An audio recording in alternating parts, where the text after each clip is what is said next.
ये वो बंदा है जिसके पास इतने पैसे थे कि वो एलोन मस्क, जेफ बेजोस और बिल गेट्स तीनों को एक साथ खरीद सकता था। इसके पास इतने पैसे थे कि पैसे रखने के लिए जगह कम पड़ गई थी। इसने एक पूरा शहर खरीद लिया सिर्फ अपने पैसे रखने के लिए। हर महीने $50,000 के तो सिर्फ रबर बैंड्स आते थे उसके पैसों में लगाने के लिए, और हर साल उसके पैसों में से $2 अरब तो सिर्फ चूहे खा जाते थे। ये इतना अमीर था कि इसके पास 200 से ज्यादा हवाई जहाज थे और अपना एक प्राइवेट एयरपोर्ट था जहां सिर्फ इसको जाने की इजाजत थी। यहाँ तक कि उसकी एक अपनी बहुत बड़ी आर्मी भी थी, और उस टाइम जहां दुनिया के सुपर पावर ममालिक के पास भी 2 से 4 सबमरीन हुआ करती थी, वहां इसके पास 12 से ज्यादा समंदरी सबमरीन थी। ना ये कोई पॉलिटिशियन था और ना ही किसी मुल्क का प्राइम मिनिस्टर, ये तो बस एक आम सा शहरी था। और एक आम शहरी होने के बाद भी ये पूरे मुल्क के कानून को तब्दील करने की ताकत रखता था। अगर मुल्क का प्राइम मिनिस्टर भी इसके मर्जी के मुताबिक ना चलता तो ये चंद घंटों में उसको भी हटा सकता था।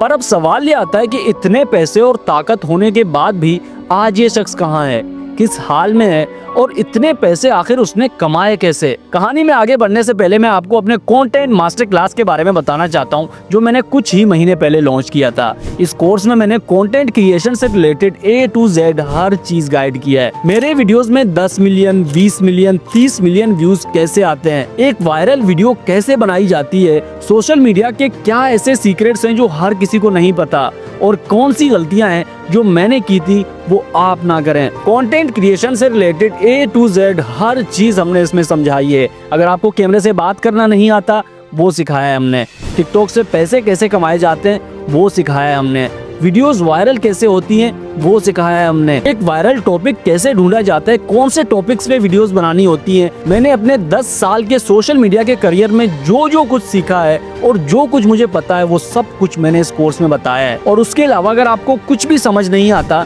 तो आप लाइव डायरेक्टली मुझसे वीडियो कॉल करके कुछ भी पूछ सकते हैं। इस कोर्स की सबसे अच्छी बात यह है कि अगर आप इस कोर्स में एनरोल होते हैं और 90 दिनों तक आपको कोई फायदा नहीं होता, आपके वीडियोस वायरल नहीं होते, आपको सोशल मीडिया पे व्यूज नहीं आते, आपकी एक ऑडियंस नहीं बनती और आपको इस कोर्स से फायदा नहीं होता, तो हम आपके पूरे पैसे रिफंड कर देंगे। यानी आपके पैसे वापस किए जाएंगे बिना एक भी सवाल पूछे। अगर आप ज्वाइन होना चाहते हैं या इस कोर्स में हमने डिटेल में क्या क्या सिखाई है उसके बारे में जानना चाहते हैं तो स्क्रीन पे दिए गए इस नंबर पे राब्ता करें और हमारे इस कंटेंट मास्टर क्लास में ज्वाइन हो जाएं। Back to the story. ये कहानी है दुनिया के सबसे बड़े गैंगस्टर पाब्लो एस्कोबार की। 1980 के टाइम पाब्लो ने पहली बार जराइम की दुनिया में कदम रखा। वो डेविड नामी एक गैंगस्टर के गैंग का मेंबर था और वो उसके कहने पे छोटी मोटी चोरियां, किडनैपिंग या लोगों को डरा धमका कर पैसे लेने का काम करता था। उस टाइम कोलंबिया का सबसे बड़ा गैंगस्टर डेविड ही था और आराम आराम से पाब्लो की बहादुरी देखकर डेविड ने पाब्लो को अपना राइट हैंड बना दिया। यानी डेविड के गैर मौजूदगी में पाब्लो ही उसके सारे काम संभालता था। 5 साल तक पाब्लो ने डेविड के लिए काम किया और एक दिन अचानक पाब्लो और डेविड का किसी बात पे झगड़ा हुआ और पाब्लो ने बिना कुछ सोचे डेविड को 8 गोलियां मारकर कत्ल कर दिया। डेविड को मारने के बाद पूरे शहर में पाब्लो का एक नाम बन गया था और डेविड के सारे कारोबार और उसका गैंग अब पाब्लो के हाथ में आ चुका था। पाब्लो ने आते ही पूरे शहर को सर पे उठा लिया।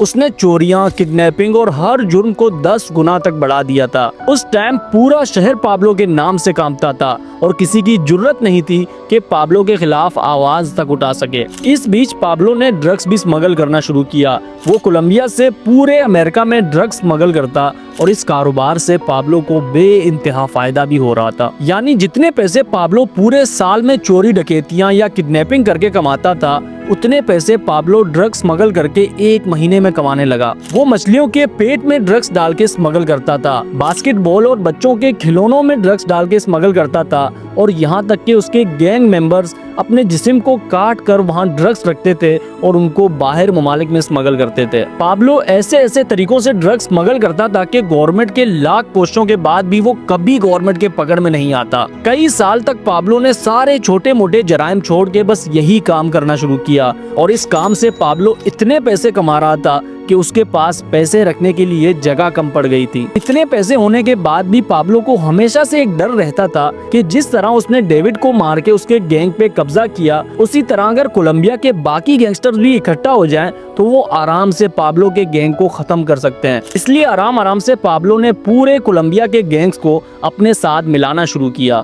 पाब्लो उन गैंग्स के सामने दो ऑप्शंस रखता था, या तो मेरा गैंग ज्वाइन करो और मेरे अंडर काम करो, मैं तुम्हें इतने पैसे दूंगा कि तुम्हारी नस्लें बैठकर खाएंगी, और दूसरा ऑप्शन पाब्लो उनको जंग की देता था, जिसका साफ साफ मतलब था उनकी और उनके पूरे गैंग की मौत। और जाहिर है कि हर गैंग ने पहला ऑप्शन ही चूज किया और कोलंबिया के सारे बड़े गैंग्स ने पाब्लो से हाथ मिला लिया, और जिन्होंने हाथ नहीं मिलाया यानी पाब्लो के अगेंस्ट खड़े हुए उनको पाब्लो ने बेदर्दी से मार दिया। और अब पाब्लो पूरे कोलंबिया का वाहिद गैंगस्टर बन गया था, उसके सिवा कोई गैंगस्टर नहीं था और उसका जो काम था वो भी 100 गुना बढ़ चुका था। अब वो चोरी चुपके नहीं बल्कि खुलेआम ड्रग्स स्मगल करने लगा। उसने एक आइलैंड पे अपना एक प्राइवेट एयरपोर्ट बनाया जहां उसके 200 से ज्यादा हवाई जहाज 24 घंटे पूरे दुनिया में पाब्लो के ड्रग्स को पहुंचाते थे। सिर्फ हवाई जहाज नहीं बल्कि पाब्लो के पास मिलिट्री लेवल के 14 सबमरीन्स भी थे जो दुनिया के मुख्तलिफ ममालिक में सिर्फ पाब्लो के ड्रग्स को स्मगल करने का काम करते थे।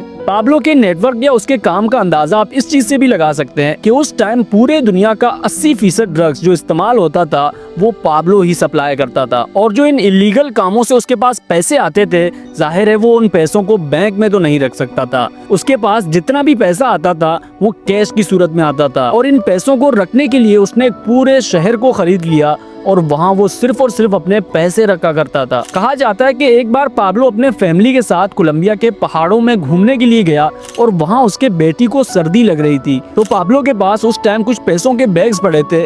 उन पैसों में से उसने $3 मिलियन को आग लगा दी सिर्फ इसलिए कि उसके बेटी को सर्दी ना लगे। हर महीने $50,000 के रबर बैंड्स आते थे उसके पैसों पे लगाने के लिए, और एक अंदाजे के मुताबिक हर साल $2 अरब सिर्फ उसके पैसों में से चूहे खा जाते थे। पर अब सवाल ये आता है कि अगर वो इतना अमीर था, गवर्नमेंट उसका कुछ बिगाड़ नहीं सकती थी और कोलंबिया में कोई गैंग बचा ही नहीं था उसको टक्कर देने के लिए, तो आखिर उसकी ये सल्तनत खत्म कैसे हुई और ये पैसे, कारोबार और उसकी पूरी आर्मी कहाँ गायब हो गई? दरअसल पाब्लो सिर्फ कोलंबिया के लिए ही नहीं बल्कि पूरे दुनिया के लिए एक दर्द सर बन गया था। दुनिया के ताकतवर ममालिक ने कोलंबिया को वार्निंग दी कि अगर उन्होंने पाब्लो पे कंट्रोल नहीं किया तो वो कोलंबिया पे हमला कर देंगे। इसलिए कोलंबिया के गवर्नमेंट ने एक पूरा सीक्रेट प्लान बनाया जिसमें उन्होंने दुनिया भर के इंटेलिजेंस और गवर्नमेंट्स का सहारा भी लिया, और उनका मकसद था पाब्लो और उसके गैंग को जड़ से खत्म कर देना। पर एक चीज वाज़ेह थी कि गवर्नमेंट पाब्लो से लड़ नहीं सकती थी, इसलिए उन्होंने होशियारी से काम लिया। उन्होंने मजलूम बनकर पाब्लो के सामने पूरी कहानी रख दी कि कैसे दुनिया के ताकतवर ममालिक कोलंबिया पे हमला करने का प्लान बना रहे हैं, और अगर उन्होंने ऐसा कर दिया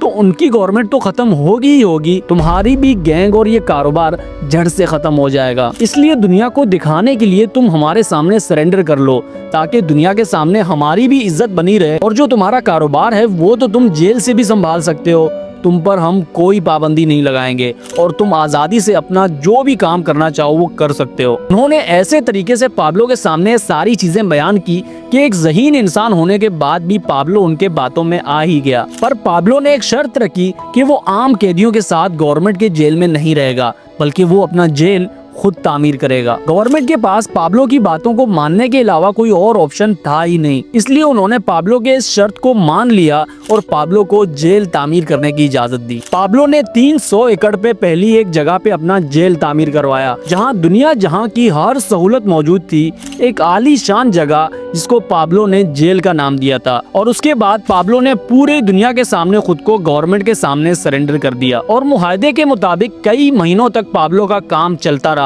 और पाब्लो अपना पूरा नेटवर्क जेल से ही संभाल रहा था, और उसके पास उसका एक राइट हैंड भी आया करता था जो उसको बाहर की सारी खबरें दिया करता था। कई महीने पाब्लो ने अपने फैमिली के साथ उस आलीशान जेल में गुजारे और अब टाइम आ गया था गवर्नमेंट के दूसरे प्लान का। गवर्नमेंट ने पाब्लो के राइट हैंड जैक को अपने साथ मिला लिया, उसको बेतहाशा पैसे दिए गए और उससे वादा किया गया कि पाब्लो के मरने के बाद वो उसको पाब्लो की जगह रखेंगे। जाहिर है जुर्म की दुनिया में कोई किसी का सगा नहीं होता, इसलिए पाब्लो के राइट हैंड जैक ने गवर्नमेंट के साथ हाथ मिला लिया और उनके मुताबिक काम करने लगा। गवर्नमेंट ने सबसे पहले पाब्लो के आर्मी को मारना शुरू किया। हर दिन पाब्लो के हजारों लोग मारे जा रहे थे, पर पाब्लो को ये बात बताता कौन? जैक। लेकिन जैक तो गवर्नमेंट के साथ मिला हुआ था, इसलिए उसने पाब्लो को इस बारे में कुछ भी नहीं बताया। 2 महीने के अंदर गवर्नमेंट ने पाब्लो के सारे जहाज कब्जे में ले लिए, उसके आर्मी को खत्म कर दिया गया और उसके सारे पैसे जब्त कर लिए गए।